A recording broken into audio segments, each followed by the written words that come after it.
cell cycle and its regulation. Cell cycle was first described by Howard and Pele in 1953. Cell cycle is defined as the stages through which a cell passes from one cell division to next. दो cell divisions में जो differences है. During this phase, the cell grows and prepare for the division. कौन सी preparations करेगी cell division के लिए? Number 1, the doubling of the genome, doubling of the DNA in the synthesis phase, which is described as a S phase. And second, the halving of the genome during mitosis, the M phase. The cell cycle can be divided into two phases. Number 1, the interphase, which is also called as a preparatory phase, divided into three subphases. Number 1, G1 phase या gap phase 1. Number 2, synthetic phase or S phase. And third is G2 or gap phase 2. Basic reaction इसमें क्या है? Leading to doubling of the genome DNA. Second is the M phase, multiplication phase, phase of the division. It divided into two sub-phases.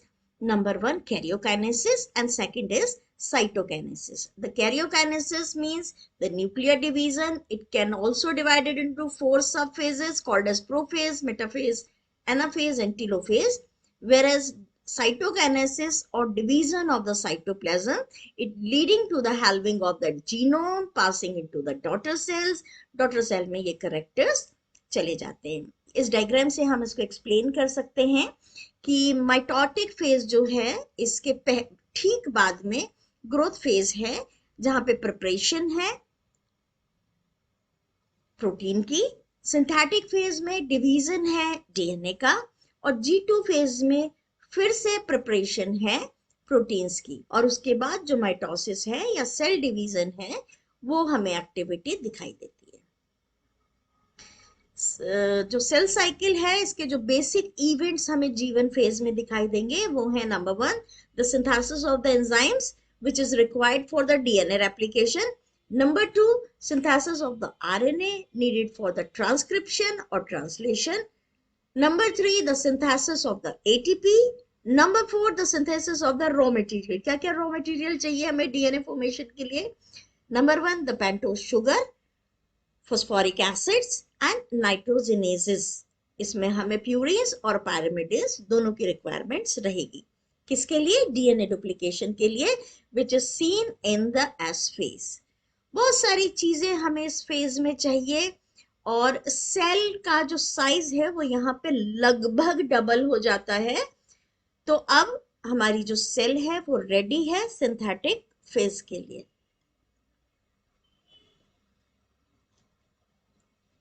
S phase में हमें क्या दिखाई दे रहा है? Number 1, DNA replication. Cell cycle के जो इवेंट्स हमें एस फेज में दिखाई देंगे, number 1, DNA replication. Number 2, the centriole division, और number 3, synthesis of the histone proteins. अब इन सारी स्टेजेस के बाद सेल एंटर करेगी G2 फेज में. G2 फेज में क्या क्या होगा? G2 फेज में नंबर 1 हमें दिखाई देगा सिंथेसिस. किस चीज का? ट्यूबुलिन प्रोटीन का. ट्यूबुलिन प्रोटीन क्या काम आती है? It is required for the spindle formation. हम सबको पता है कि सेल डिवीजन के टाइम में दोनों पोल्स पे स्पिंडल जो फाइबर्स हैं उनका फॉर्मेशन होता है. सेकंड, इसमें सिंथेसिस होगा प्रोटीन्स का जो कि प्लाज्मा मेम्ब्रेन का फॉर्मेशन करेंगे. नंबर 3, जितने भी सेल ऑर्गेनेलीज हैं ये डबल हो जाएंगे. क्यों? कि 2 सेल्स बननी है तो दोनों सेल्स के लिए रिक्वायर्ड अमाउंट में जो सेल ऑर्गेनेलीज हैं उसका फॉर्मेशन हो जाएगा. बहुत सारे एटीपी मॉलिक्यूल्स की रिक्वायरमेंट है यहाँ पे क्रोमोसोम्स को इक्वेटर पे भेजने के लिए, इक्वेटर पे पोल्स पे लाने के लिए. तो लगभग 30 एटीपी की रिक्वायरमेंट है हर एक क्रोमोसोम को. तो यहाँ पर एटीपी सिंथेसिस विल इंक्रीज्ड, और लास्टली आरएनए सिंथेसिस भी हमें इस स्टेज में दिखाई देगा. जब ये तीनों फेजेस हमें दिखाई देंगी, G1, G2 और S फेज, उसके बाद अब जो हमारी सेल है ये रेडी है M फेज में एंटर करने के लिए. तो जो इसमें कैरियोकाइनेसिस का प्रोसेस है, न्यूक्लियस का जो डिवीजन हमें दिखाई देगा, उसमें फर्स्ट स्टेज है जिसमें हमें दिखेगा प्रोफेज. प्रोफेज में जितना भी क्रोमेटिड मटेरियल है या क्रोमेटिन मटेरियल है उसकी कॉइलिंग होएगी, कॉइलिंग के बाद उसका डिसइंटीग्रेशन होगा, न्यूक्लियर मेम्ब्रेन डिसइंटीग्रेट होगी, न्यूक्लियोलस डिसॉल्व हो जाएगा और स्पिंडल फाइबर्स का फॉर्मेशन बिगिन हो जाएगा। सेकेंड, मेटाफेज में जितने भी क्रोमोसोम हैं इनका ओरिएंटेशन हो जाएगा इक्वेटोरियल प्लेट पे, इक्वेटोरियल प्लेट पे या किसी भी सेल के सेंटर में आकर ये प्रॉपर मैनर में अरेंज हो जाएंगे। एनाफेज में ये जितने भी क्रोमेटिड्स हैं इनका मूवमेंट इक्वेटर से होते हुए पोल्स की तरफ चला जाएगा। और टीलोफेज में जो न्यूक्लियस है ये फिर से रिकंस्ट्रक्शन करने लगेगा, एक की जगह 2 डॉटर न्यूक्लिय का। और फाइनली जब न्यूक्लियस प्रॉपर डिवाइड हो जाएगा तो जो साइटोकाइनेसिस है इसमें हमें दिखाई देगा फॉर्मेशन सेल प्लेट का, अगर मैं एक प्लांट सेल की बात करूं, और सेल फरो का जब मैं एक एनिमल सेल की बात करूं। तो फॉर्मेशन ऑफ सेल प्लेट होएगा, ये इक्वल डिवीजन कर देगा साइटोप्लाज्म का एज वेल एज न्यूक्लिय का, सेल ऑर्गेनेलीज का और सेल मेम्ब्रेन का। फाइनली हमें 2 डॉटर सेल्स दिखाई देंगे। ये एक डायग्राम है जो कि अच्छी तरह से बता रहा है। ये आप इंटरफेस देख रहे हैं। सबसे पहले इस इंटरफेस में जितना भी क्रोमेटिन मटेरियल है वो हमें बीडेड स्ट्रक्चर की फॉर्म में दिखाई दे रहा है। हमें ऐसे लग रहा है कि छोटे छोटे से बीड्स थ्रेड में लगे हुए हैं। ये क्रोमोसोम पे प्रोटीन की पोजीशन है। प्रोफेज स्टेज में जब हम देखते हैं तो ये जितना भी क्रोमेटिन मटेरियल है ये कंडेंस्ड होने लग जाता है, थिकन्ड होने लग जाता है और इस तरह का स्ट्रक्चर ये शो करने लग जाता है। मेटाफेज में ये जो क्रोमोसोम्स का सेपरेशन हुआ था ये मेटाफेजिक प्लेट पे आप सेंटर में देख सकते हैं, इक्वेटर पे अरेंज होना शुरू कर देते हैं। साइड बाय साइड हम देखते हैं दोनों पोल्स की तरफ स्पिंडल फाइबर्स का फॉर्मेशन हो गया, जिसके लिए मैंने आपको बताया था कि ट्यूबुलिन प्रोटीन यहाँ पर फॉर्म हुई थी।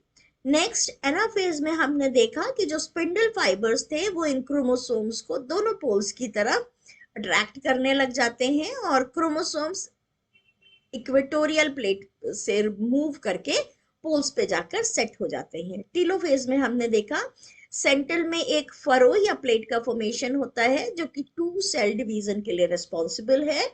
क्रोमोसोम्स हम देखेंगे दोनों तरफ इक्वल अमाउंट में पहुंच गए हैं और फाइनली साइटोकाइनेसिस के समय हमें दिखाई दे रहा है कि ये क्रोमोसोम्स के चारों तरफ न्यूक्लियर मेम्ब्रेन बन गई है। कंडेंसी ब्लैक कलर की हमें न्यूक्लियोली यहाँ पे दिखाई दे रही है और फाइनली एक सेल 2 सेल में डिवाइड होने के लिए रेडी है। सेल साइकिल हमने इसके लिए क्यों काम में लिया? हमने देखा कि अभी तक मैंने आपको एक डिवीजन बताया जिसमें हमने कहा प्रिपरेशन हुई G1 S और G2 में और मल्टीप्लिकेशन हुआ M फेज में। तो ये जो पूरा प्रोसेस मैंने अभी आपको बताया ये था cell division. After every cell division each of the जो डॉटर सेल्स हैं ये बिगिन कर देती हैं नई साइकिल के लिए इंटरफेज को। कुछ सेल्स हैं जैसे हार्ट की सेल है, किडनी की सेल है, लिवर सेल है या न्यूरॉन सेल है, ये बहुत ज्यादा डिवीजन नहीं करती हैं, ये रिमेन रहती हैं G1 फेज में ही और सेल साइकिल में ये अपना एक्टिव पार्टिसिपेशन नहीं करती है। अदरवाइज मैक्सिमम जितनी सेल्स हैं वो एक सेल डिवीजन के बाद नेक्स्ट सेल डिवीजन की प्रिपरेशन बिगिन कर देती हैं और इसीलिए इसको हमने सेल साइकिल किया।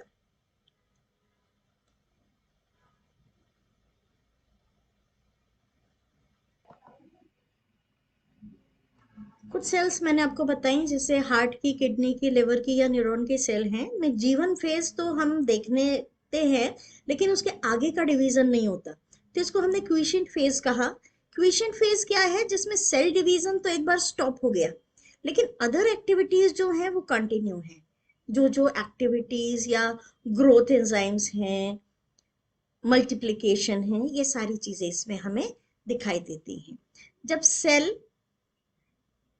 एक सेल डिवीजन से दूसरे सेल डिवीजन में एंटर करती हैं तो इसे री एंटरिंग कहेंगे, इस पॉइंट को सेल साइकिल कहेंगे। और एक डिवीजन से दूसरे डिवीजन के बीच में जो पॉज होता है इसको हमने क्विसेंट फेज कहा।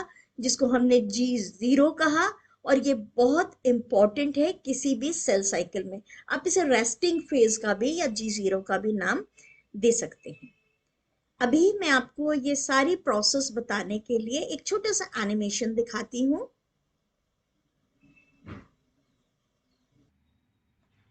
इस क्लिप में हमें दिखाई दे रहा है सबसे पहले कंडेंसेशन ऑफ क्रोमोसोम्स। हम देखेंगे यहाँ पे, देखिए जितना भी क्रोमैटिन मटेरियल था वो कंडेंस्ड होकर क्रोमोसोम लाइक स्ट्रक्चर का फॉर्मेशन कर रहा है।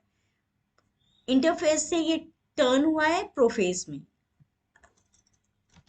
दोनों जो सेंट्रियोल्स हैं, पहले एक ही सेंट्रियोल था सेल में, डिवाइड करके दो सेंट्रियोल बना रहा है। सेंट्रियोल के दोनों तरफ हम देखेंगे कि क्रोमैटिन फाइबर के को सपोर्ट करने के लिए स्पिंडल फाइबर्स का फॉर्मेशन हो गया। ये प्रोमेटाफेज है, लगभग इक्वेटर पर आने लगे हैं क्रोमोसोम्स। इक्वेटर पे अरेंज्ड है क्रोमोसोम्स। इन अरेंज करने का काम किया है क्रोमेटिन नेटवर्क ने। मेटाफेजिक प्लेट पे आप देखिए कि तब प्रॉपर अरेंजमेंट है।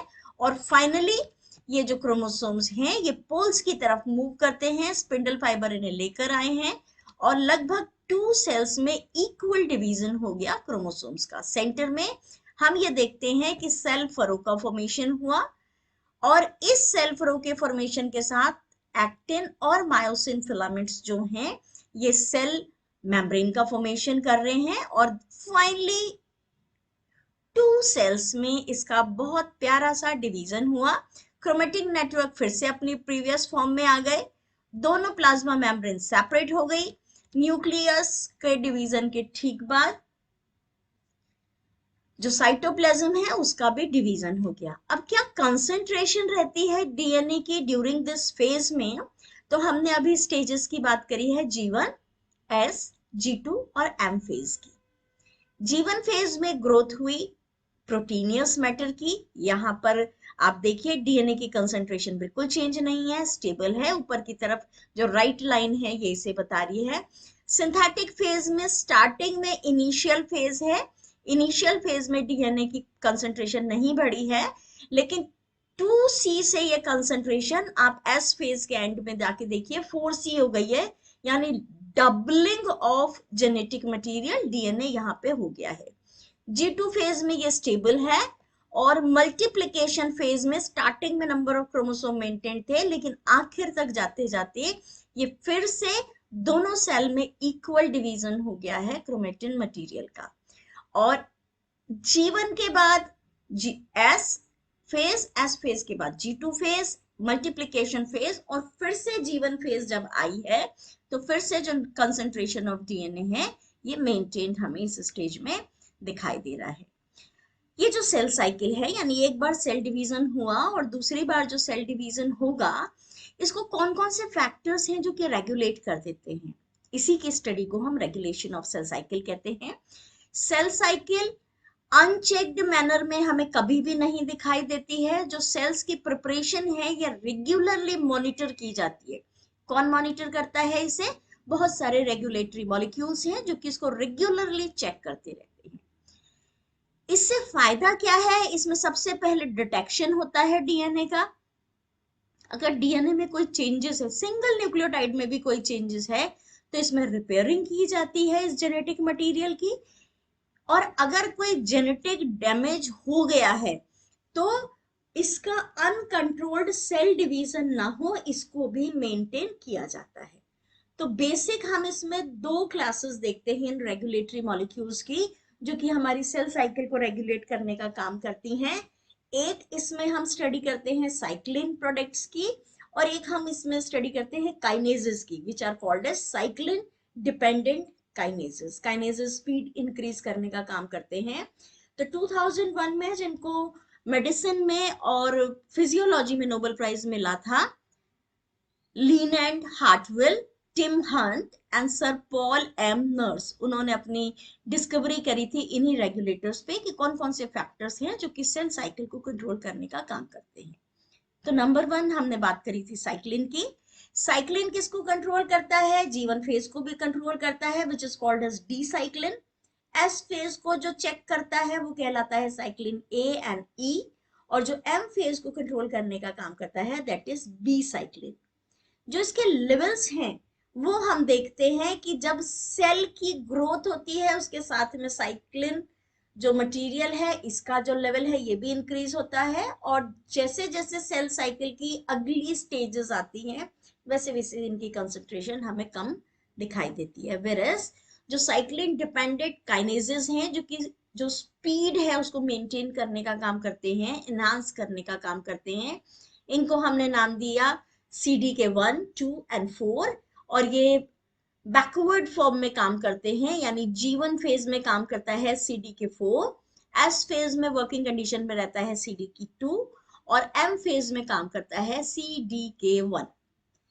इनके जो लेवल्स हैं ये सेल में हमेशा मेंटेन रहते हैं। ये क्योंकि काइनेजेस हैं, एंजाइम्स हैं, इसलिए ये हमेशा इनएक्टिव फॉर्म में बने रहते हैं। ये एक अप्रोप्रिएट साइक्लिन से बाइंड होने के बाद काम करते हैं, यानी साइक्लिन सेल को रेगुलेट करता है और जो काइनेजेस हैं ये बाइंड होते हैं किसी अप्रोप्रिएट साइक्लिन से, और उसी के ऑर्डर में ये पर्टिकुलर किसी भी एक स्टेप को एक्टिवेट करने का काम करते हैं। तो बेसिकली इनका फंक्शन क्या है कि ये प्रोवाइड करते हैं उस पोजीशन पर कि जो फॉस्फेट ग्रुप है वो कहाँ पर जाके प्रोटीन को बाइंड करेगा और सेल साइकिल को आगे की तरफ प्रोसेस में लेकर जाएगा। जो रेगुलेटरी मॉलिक्यूल्स हैं मैंने नाम दिया G1 फेज में साइक्लिन या CDK। ये जो साइक्लिन है और CDK है ये दोनों मिलकर साइक्लिन CDK कॉम्प्लेक्स का फॉर्मेशन करते हैं, और एक स्पेसिफिक साइक्लिन के साथ एक स्पेसिफिक CDK ही जुड़ेगा क्योंकि ये साइक्लिन डिपेंडेंट काइनेजेस है। ये काइनेज जैसे ही बाइंड करते हैं ये इनहिबिट करते हैं रेटिनोब्लास्टिक प्रोटीन को, और जो रेटिनोब्लास्टिक प्रोटीन है ये सिग्नल प्रोवाइड करती है सेल को, किसके लिए कि ये प्रिपेयर करे पर्टिकुलर क्रोमोसोम्स को, यानी कंडेंसेशन करती है क्रोमोसोम्स का, और फर्दर रेप्लिकेशन का जो प्रोसेस है ये बिगिन हो जाता है। वेरस एस फेज में जो साइक्लिन ए और ई है ये CDK 2 से बाइंड होके S phase cyclin S phase CDK combination का फॉर्मेशन करती है, और क्योंकि ये एस फेज में है तो ये एक्टिवेट करती है DNA रेप्लिकेशन को। G2 फेज में हम देखते हैं कि साइक्लिन बी CDK 1 के साथ बाइंड होके माइटोटिक साइक्लिन को एक्टिवेट करती है, तो M फेज इसमें एक्टिवेट होती है, और M फेज का मतलब है कि हमारी माइटोटिक साइकिल यहाँ पर बिगिन हो गई और स्पीड में एक्टिवेट होने का काम करती है। किन किन पॉइंट्स पर ये जो रेगुलेटर्स हैं ये चेक करते हैं, तो वो पॉइंट्स जहां पे सेल साइकिल को साइक्लिन या साइक्लिन डिपेंडेंट काइनेजेस या किसी तरह के एंजाइम्स या किसी तरह के हार्मोन्स चेक करते हैं ये सेल साइकिल के चेक पॉइंट्स कहलाते हैं। यहाँ पे सेल को मॉनिटर किया जाता है, उसका जो डिवीजन हो रहा है उसको रेगुलेट किया जाता है, उसकी जो प्रोग्रेस है सेल साइकिल में उसको कंट्रोल किया जाता है। तो जब तक ये एक चेक पॉइंट को कंट्रोल नहीं कर लेता वो अगली स्टेज में मॉनिटर नहीं, अगली स्टेज में प्रमोट नहीं किया जा सकता। तो कौन कौन से 3 बेसिक मेन चेक पॉइंट्स हैं? नंबर 1 G1 और S चेक पॉइंट, यानी G1 से जब S में कन्वर्जन हो रहा है।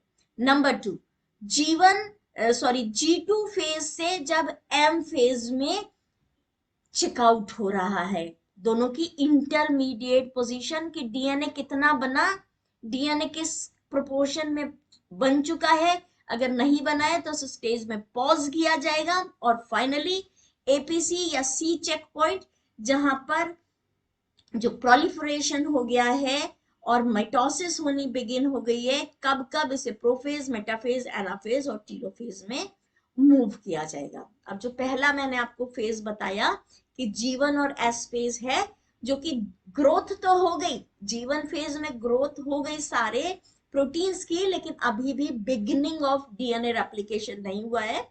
तो S फेज में, सिंथेटिक फेज में, DNA रेप्लिकेशन फेज में एंटर करने से पहले चेक किया जाता है सेल का साइज, चेक किया जाता है इसके न्यूट्रिएंट्स, चेक किया जाता है कि जिस DNA का रेप्लिकेशन हो रहा है इसमें कोई डैमेज तो नहीं है, इसमें सारी प्रिपरेशंस हैं कि नहीं, G1 फेज में सारी प्रोटीन्स बन गई हैं तो सारी प्रोटीन्स हैं कि नहीं, कौन कौन सी प्रोटीन्स हमें रेप्लिकेशन के पहले चाहिए, गायरेजेस चाहिए, हेलिकेज चाहिए, टोपोआइसोमरेज चाहिए, पॉलीमरेज 1 2 3 चाहिए, एसएसबी प्रोटीन चाहिए, ये सारी प्रोटीन्स हैं कि नहीं, कितने अमाउंट में एटीपी यहाँ पर है, उन सब को चेक करने के बाद नेक्स्ट स्टेप पे से डाला जाता है। फिर ये भी चेक किया जाता है कि जो एस फेज साइक्लिन है और उसकी बाइंडिंग सीडीके से हुई कि नहीं, कॉम्प्लेक्स का फॉर्मेशन हुआ कि नहीं, और ये एक्टिवेशन ऑफ डीएनए बिगिन करने वाले हैं कि नहीं। आफ्टर दैट जो सेल है ये एस फेज में एंटर कर लेती है। जब एक बार एस फेज में एंटर कर लेती है तो ठीक उसके बाद चेक पॉइंट G2 फेज में आता है। G2 फेज में केवल प्रोटीन्स हैं। अब हमें ट्रांसक्रिप्शन और ट्रांसलेशन के लिए प्रोटीन्स चाहिए, तो G2 फेज से M फेज में यानी सेल डिवीजन में जाने से पहले चेक पॉइंट इसका आया। क्या चेक किया यहाँ पे हमने, डीएनए रेप्लिकेशन प्रॉपर हुआ है कि नहीं, जिस अमाउंट में हमें चाहिए उतना हुआ है कि नहीं, ये 4 टाइम इंक्रीज हुआ है कि नहीं, और फिर इसमें सारी प्रिपरेशंस हैं कि नहीं, है ना। तो सारी प्रोटीन्स चेक करी हमने which is required for translation and transcription. How much amount of ATP is required for M phase. Next हमने इसमें चेक किया कि इसमें कितना ट्यूबुलिन सिंथेसिस हुआ है। यहाँ पे ट्यूबुलिन आपको फिर से याद दिला दूं, वो प्रोटीन है जो कि स्पिंडल फाइबर्स के फॉर्मेशन के लिए और सेल मेम्ब्रेन के फॉर्मेशन के लिए रिक्वायर्ड होती है। यहाँ पे हमने चेक किया कि एम फेज साइक्लिन और जो सीडी के कॉम्प्लेक्स है उसका फॉर्मेशन भी हुआ कि नहीं। जब ये सारे चेक पॉइंट चेक हो जाते हैं तो सेल मूव करती है नेक्स्ट एम फेज में। अब जो सेल साइकिल है इसके जितने भी हमने चेक पॉइंट्स देखे, यहाँ पे हमें बहुत स्पेसिफिकली हर एक एरिया में एक डिफरेंट टाइप की, लेकिन सब जगह पर हमें चाहिए होते हैं सर्विसेज किसकी, कॉम्प्लेक्स ऑफ प्रोटीन्स की। A group of protein, a group of amino acid हमें रिक्वायर्ड होता है। तो जो लेवल्स हैं इन प्रोटीन के, ये डैमेज्ड सेल में एकदम से इंक्रीज होने लग जाते हैं जिससे सेल की रिपेयरिंग कर सके। ये अलाउ करते हैं सेल को थोड़ी देर के लिए कि आप G0 फेज में रहिए, टाइम है आपके पास, रेस्ट कीजिए, या तो आप डीएनए की रिपेयर कीजिए, अदरवाइज रेस्ट करके नेक्स्ट सेल साइकिल में मूव करें। अब मैंने कहा यहाँ पे एक स्पेसिफिक टाइप की प्रोटीन चाहिए, तो कौन कौन सी टाइप्स की प्रोटीन यहाँ पे हो सकती है, तो इसमें एक एग्जांपल यहाँ पर मैं आपको दे सकती हूँ which is called as P53 protein का ये हमने नाम रखा है। ये जो P53 है ये क्या काम करती है, ये डीएनए डैमेज की साइट पे काम करती है। ये क्या करती है, हॉल्ट कर देती है प्रोग्रेशन किसका, सेल साइकिल का, और ब्लॉक कर देती है एक्टिविटी को जो कि G1 फेज में हमें दिखाई देने वाली है। अब जो CDK2 है ये वहां पर फेज को रोक के रखता है जब तक कि सेल में रिपेयरिंग ना हो जाए। अगर डैमेज है तो उसको कंट्रोल करेंगे, अगर सीवियर डैमेज है या उसका रिपेयर नहीं किया जाता तो सेल साइकिल आगे नहीं बढ़ेगी, सेल खुद को डिस्ट्रैक्ट कर देगी, और इस प्रोसेस को हम लोग नाम देते हैं अपोप्टोसिस यानी सेल डेथ। एक स्पेसिफिक प्रोग्राम्ड सेल डेथ होती है which is called as apoptosis. अगर कोई ऐसा केस है जिसमें जो डीएनए का जो डैमेज है वो हमें G1 फेज में नहीं दिखाई दिया लेकिन S फेज के बाद दिखाई दिया यानी G2 से पहले दिखाई दिया, तो इसमें क्या होता है, जो एक्शन है CDK1 का इसको इनहिबिट किया जाता है। इसके आगे के जो प्रोसेस है यानी G1 से क्रॉस हो गया, प्रोटीन्स थी, S से क्रॉस हो गया, डीएनए रेप्लिकेशन हो गया, G2 में स्पेसिफिक प्रोटीन है लेकिन डीएनए डैमेज्ड है, तो आगे का जो प्रोसेस है उसको स्टॉप कर दिया जाएगा, प्रोग्रेशन नहीं होगा और सेल में माइटोसिस हमें देखने को नहीं दिखाई देगी। सेल साइकिल और सेल साइकिल रेगुलेशन से रिलेटेड अगर आपकी कोई भी क्वेरी है तो वो आप इसके क्वेश्चन बॉक्स में डाल सकते हैं। Thank you.